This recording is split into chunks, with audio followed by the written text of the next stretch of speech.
우리가 대미 투자를 하잖아요. 이때 원전 투자하겠다 그러면 원전 수주했는 거하고 같은 역할이죠. 원전에 문제가 생겼을 때 재난 대비 비상구역 설정 반경 300m입니다. 그런데 대형 원전은 반경 30km예요. 앞에 만들 때 들어가는 이 원전 기자재 종목들 중심으로 봐야 되거든요. 여기에 정부가 SMR 미국에 투자한다 그러면 어느 순간 좀 훅 움직일 확률이 있어 보이고요. 그중에 SMR 관련주 한번 보게 되면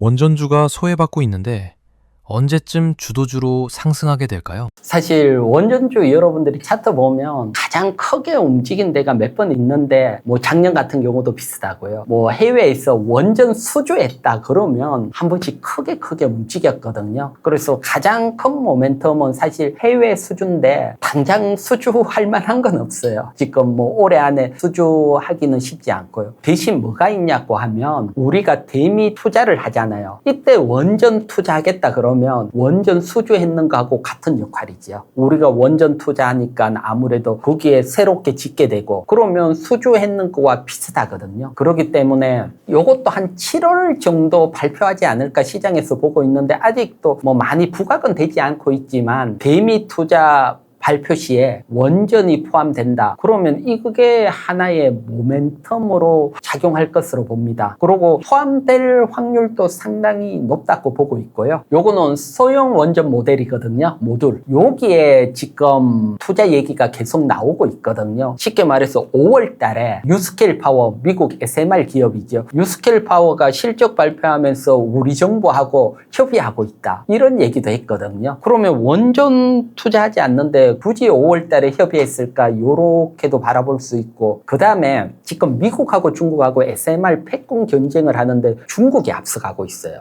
가장 빠르게 상용화가 일어나고 있고 그렇기 때문에 미국 입장에서 보면 이 패권도 놓칠 수가 없기 때문에 여기에 좀 집중을 하는 측면도 있고요. 그래서 지금 미국 대미 투자 보면 SMR이 포함이 돼 있거든요. 그러면 이게 미국 또 뭐 요구를 했기 때문에 포함이 됐기 때문에 일본 하나가 투자한다고 해서 끝나는 게 아니고 필요한 거니까 우리한테도 요구할 확률이 높거든요. 그래서 요 SMR이 포함될 확률이 상당히 높아 보입니다. 그 다음 아래쪽 보면 7월 10일 날 뉴스인데 요거 뭐냐고 하면 한미일 삼국이 지금 동남아 쪽에서는 SMR 많이 하려고 하거든요. 나라들이. 그래서 요 SMR 수출 협력체를 구축하기로 했거든요. 장관들이 모였어. 그러니까 요거 구축도 하고 막 이렇게 같이 움직이는 거 보니까 일본이 미국에 SMR 투자하기로 했다. 그러면 우리나라도 투자할 확률이 상당히 높겠구나. 요렇게 연결이 되더라고요. 특히 지금 SMR 같은 경우는 뭐 인도네시아, 태국, 베트남 짓겠다 이런 게 많거든요. 그래서 사실 우리나라는 조금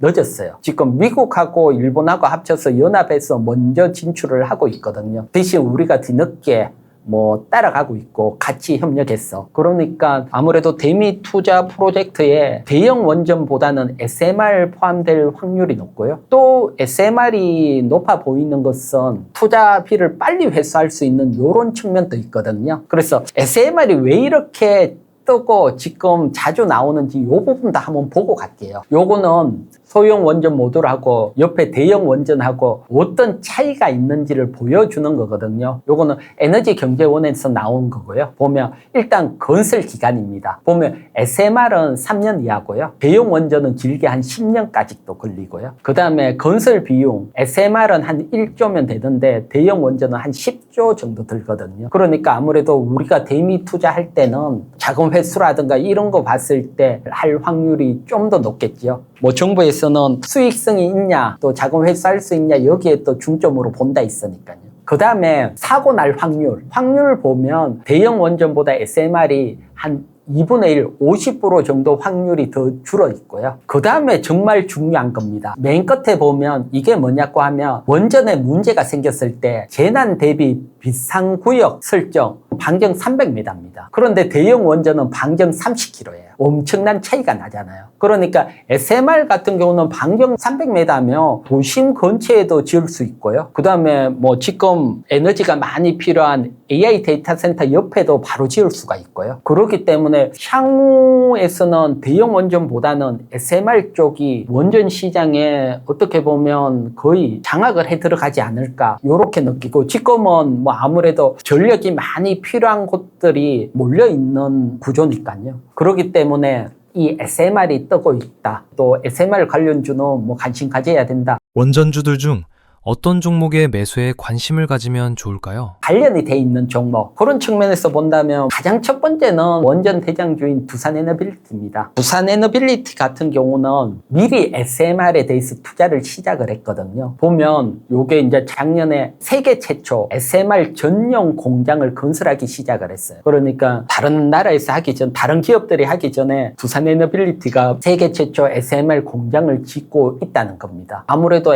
두산에너빌리티가 전반적으로 잘 받는 것 같아요. 지금 뭐 동남아 쪽에서 지으려고 하는 거 하고 맞물려 있고, 미국, 중국 패권 전쟁도 있고, 미국 쪽에서도 지금 SMR 많이 원하고, 그래서 요 공장이 만들어지면 지금 한 12기 수준인데 이게 한 20기 정도 생산 능력이 확 늘어나거든요. 그래서 요런 측면이 있기 때문에 두산에너빌리티 같은 경우는 SMR에 대해서도 세계 최초 공장 만들고 가장 앞서 나가고 있다. 그렇기 때문에 두산에너빌리티 관심을 가지고, 그 다음 대형주 말고 중소형주 관심 가지시는 분들이 많으니까요. 거기에 대해서도 뭐 한번 보면, 원전이라는 게 사실 SMR도 있고 대형 원전도 있는데 가장 기본적인 건 역시 원전 기자재 종목입니다. 이 기자재는 뭐가 하면 원전을 만들 때 필요한 거 만드는 거거든요. 쉽게 말해서 여러분, 대형 원전 기준으로 본다면 이 원전이라는 프로젝트는 대형 원전 건설하는데 최대 한 10년 걸리고, 운영하는데 한 80년 걸리고, 해체하는데 한 20년 걸리거든요. 그렇기 때문에 원전주 중에 만들 때 들어가는 기자재도 있고, 운영할 때 들어가는 종목도 있고, 해체할 때 들어가는 종목도 있는데, 뭐 운영이나 해체는 워낙 긴 얘기니까 앞에 만들 때 들어가는 이 원전 기자재 종목들 중심으로 봐야 되거든요. 그래서 대표적인 원전 기자재 종목 제가 1분기 실적 요렇게 정리를 했거든요. 그래서 정리를 하다 보니까 두산에너빌리티나 한전기술, 우리기술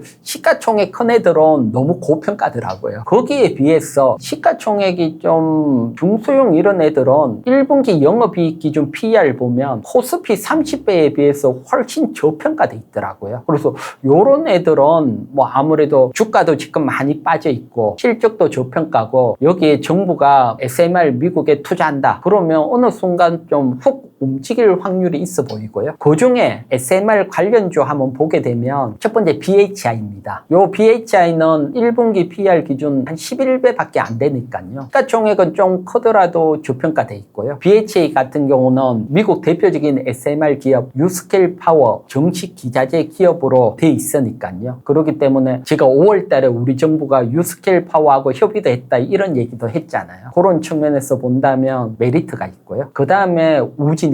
요 우진은 우리나라 원전 개척기 독점 기업이거든요. 뭐 아무래도 독점이라는 메리트도 있고, 그 다음에 SMR 맞춤형 국책 사업도 했던 경험도 있고요. 또 어쨌든 소형 원전 모듈이라도 원전 개척기는 필요하니까요. 그 다음에 일진파워, 요건 뭐 다양한 것들을 하고 있지만 혁신형 소형 원전 모델, 우리나라 국책 사업 한 120억짜리 수주를 했거든요. 그처럼 뭐 원전 모델 SMR 관련주다. 그 다음에 또 실적 대비 워낙 저평가고요. 그래서 원전주 관심 있으신 분들은 일단 1차적으로 요 중에서 보는 게 좀 유리하지 않을까 이렇게 보고 있고, 대신 차트적으로 설명드리면 추세가 조금 이탈이 됐거든요. 이럴 때는 아무리 뭐 V자 반등 나오긴 만만치 않거든요. 그래서 정부에서 발표하고 포함이 됐다 그러면 뭐 한 20% 정도 확 올라올 때 있거든요. 그러면 최소한 한 절반 이상은 또 수익 실현을 해놓고 또 눌리고 21일 평선 밑으로 눌린다 그러면 또 매수하고, 요렇게 약간 매매를 해야 되는 섹터다. 요거까지 또 설명을 드릴게요. 최근 2차 전지주들이 소외를 받고 있는데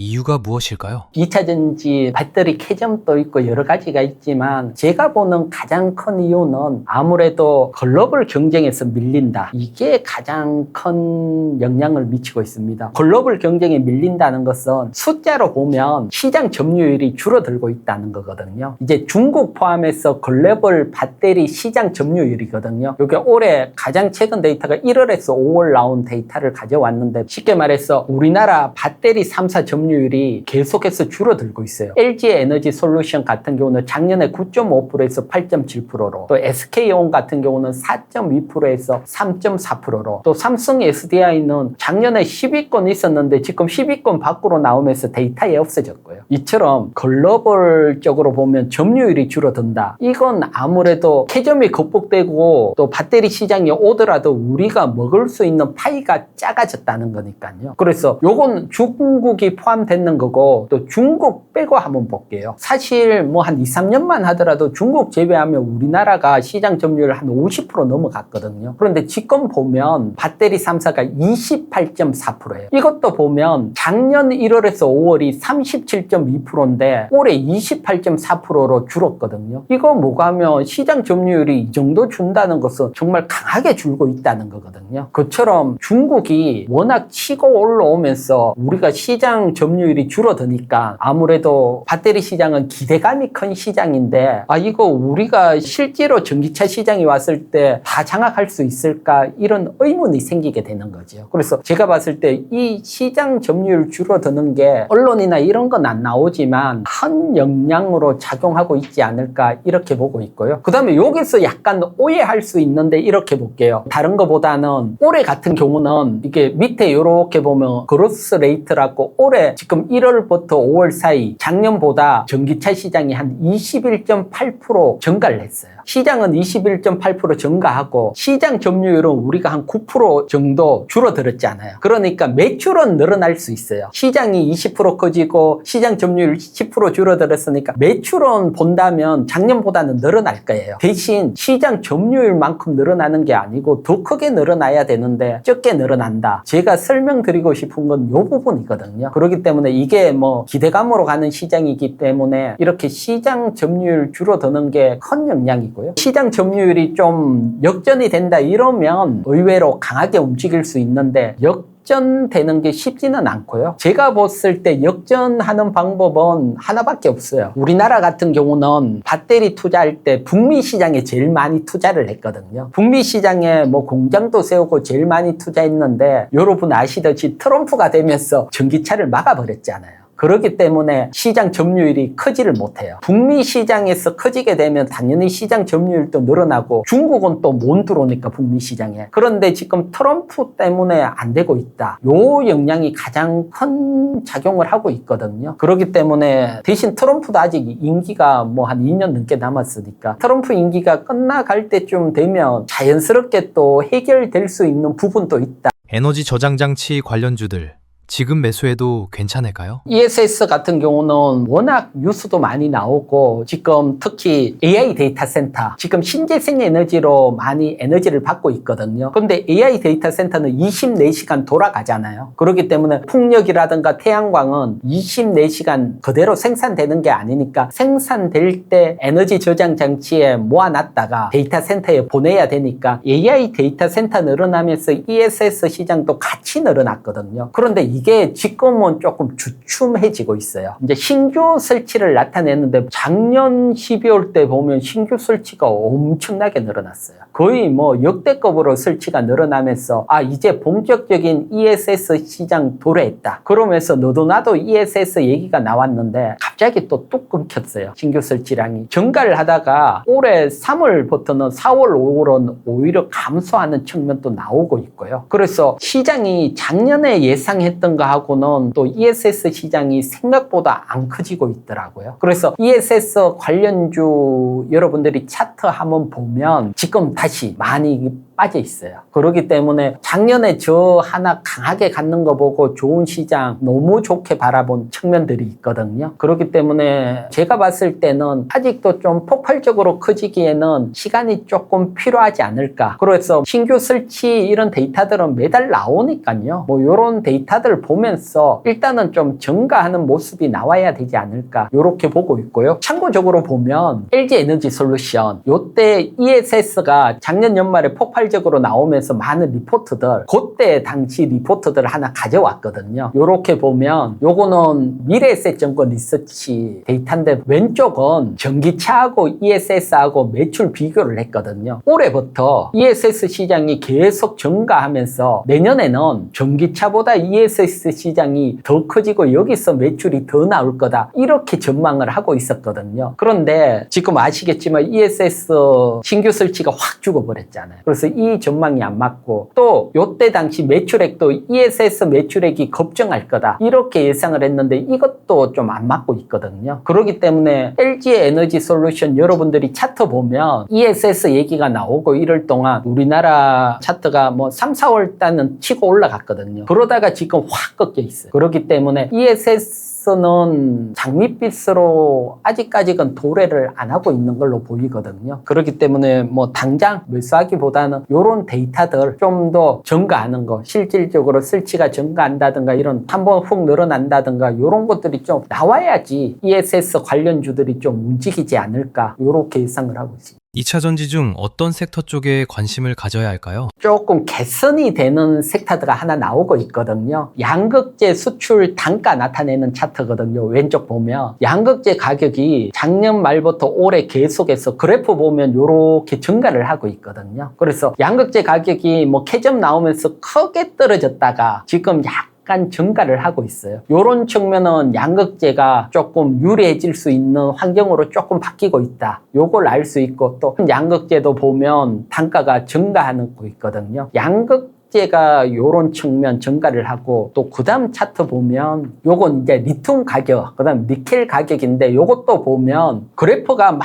왔다 갔다 하는데 점선 0보다 높으면 전월보다 상승을 했다는 거거든요. 그렇기 때문에 뭐 그래프 보면 아래쪽 그래프 보면 확실히 리튬 가격도 상승을 하고 있거든요. 요런 것들 봤을 때는 지금 캐점이나 또 우리나라 점유율이 조금 줄어들지만 또 요 가격 상승하면서 조금 만회가 되고 있다. 그렇기 때문에 가장 먼저 봐야 될 건 역시 양극재. 양극재가 사실은 2차 전지의 핵심이거든요. 핵심이라는 것은 다른 것보다 여러분들이 로봇주 많이 관심 가질 때 보면 로봇 매출에서 액추레이터가 뭐 한 60% 제일 크게 장악하면서 액추레이터 계속 조명을 받듯이 2차 전지에서 가격이 가장 크게 차지하는 게 양극재거든요. 그렇기 때문에 양극재에 관심을 가져야 되고요. 그 다음에 또 하나 보면 지금 2차 전지가 업황이 좋아지는 건 아니잖아요. 계속해서 캐점도 이어지고 점유율도 낮아지고 대신 지금 움직이는 것은 수급 영향이 제일 커요. 그렇기 때문에 지금 수급이 들어야 움직이니까 최소한 코스닥 150 지수에 편입이 됐거나 아니면 뭐 코스닥 순위 가장 높은 에코프로나 에코프로 BM 이렇게 시가총액 큰 종목이 또 관심을 가져야 되거든요. 그래서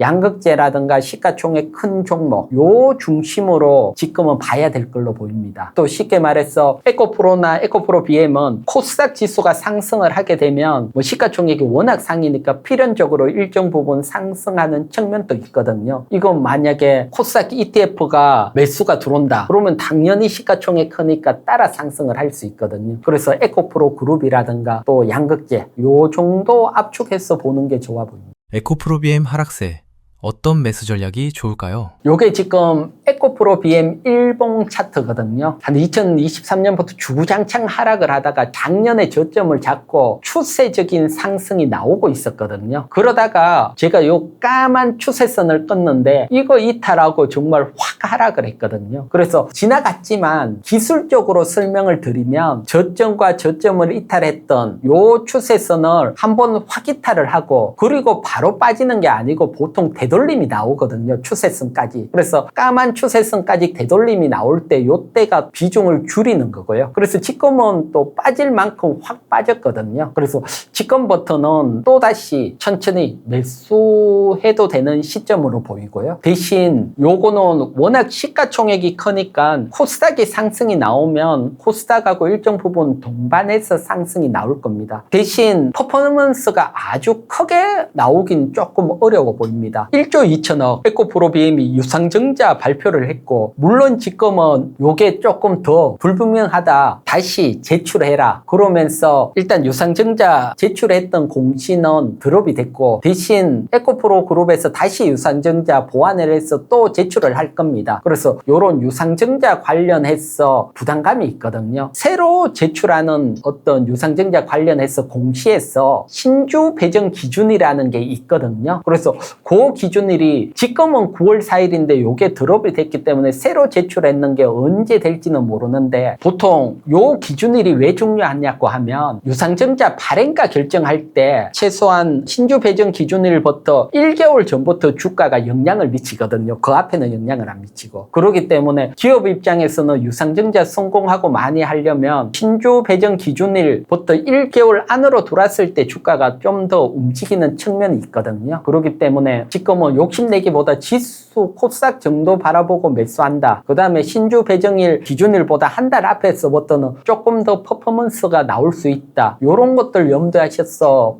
투자한다면 괜찮지 않을까 보여집니다. 대표님만의 핵심 매매 기법 하나만 공개 부탁드려도 될까요? 지금처럼 코스닥이 삼성전자나 SK하이닉스 레버리지 상장되면서 수급이 꼬이면서 오팡이 좋든 펀더멘탈이 좋든 실적이 좋든 다 같이 빠졌거든요. 이렇게 다 같이 빠지면 또 간혹 이런 현상이 나올 수 있습니다. 쉽게 말해서 최대 주주나 대표가 자기 회사를 주식을 장내 매수하는 이런 기업이 나와요. 한 2~30억 들여서 30만 주, 40만 주 장내 매수하는 이런 기업들. 이건 왜 하냐고 하면 최대 주주 입장에서 봤을 때 우리 회사 좋은데 지금 억울하게 빠졌으니까 지금 이 비중 늘릴 기회다, 이렇게 판단을 했기 때문에 큰 돈을 투자하는 거죠. 그래서 이런 기업들 같이 주가 빠졌을 때 같이 최대 주주나 대표처럼 매수에 동참해 놓으면 또 나중에 크게 상승하는 경우들이 많거든요. 지금 우리나라 공시가 전 세계적으로 정말 잘 돼 있어요. 또 미국이 부러워할 정도로 공시가 잘 돼 있거든요. 그래서 공시를 딱 보면 최대 주주가 언제부터 언제까지 며칠 날 얼마 매수했고 평균 단가 얼마다 딱 나와요. 최대 주주가 얼마 매수했고 평균 단가까지 알 수 있으니까 그 평균 단가에 저도 같이 매수하면 되잖아요. 그런데 문제가 하나 있어요. 공시 제도는 잘 돼 있지만 제가 지금 설명했던 이런 부분들은 공시가 긴데 중간에 딱 들어가 있어요. 그렇기 때문에 처음 공시 보시는 분들은 중요한 데이터, 활용할 데이터 찾기가 쉽지 않을 겁니다. 하지만 공시를 또 공부를 해놓으면 이런 기회에 활용할 수 있고요. 그래서 또 저 이금정제TV 유튜브에 오면 다양한 공시 이런 것들 또 정리를 해놓고 여러분들 공부할 수 있게 돼 있으니까, 또 새롭게 이런 공시 공부하실 분들은 또 저 이금정제TV도 또 활용해 보시기 바랍니다. 마지막으로 구독자분들에게 한 말씀 부탁드리겠습니다. 주식시장이 워낙 어렵고 또 힘드신 분들 많으실 겁니다. 하지만 지금 우리 시장 어떻게 보면 바닥권일 수 있거든요. 코스닥 같은 경우는 정말 비정상적으로 하락이 돼 있으니까 항상 비정상적일 때가 지나고 보면 또 기회고요. 또 코스피 같은 경우는 반도체 대장주 실적이라든가 또 반도체 업황 보면 정말 좋은데 또 주가가 확 빠져 있거든요. 그래서 어떻게 보면 지금이 기회일 수 있으니까요. 투자 또 적게 하신 분들은 지금 좋은 기업들 매수할 수 있는 기회고, 또 고점에 물려서 힘드신 분들은 이렇게 비정상적으로 하락했을 때는 또 견디시면 또 주가가 올라가면서 회복이 될 수 있거든요. 또 연말을 보면 또 다 좋은 성과가 있으실 겁니다. 또 어려우신 분들 힘들 내시고, 또 새로 투자하실 분들은 좋은 투자 기회니까요. 잘 투자에 활용해 보시기 바랍니다.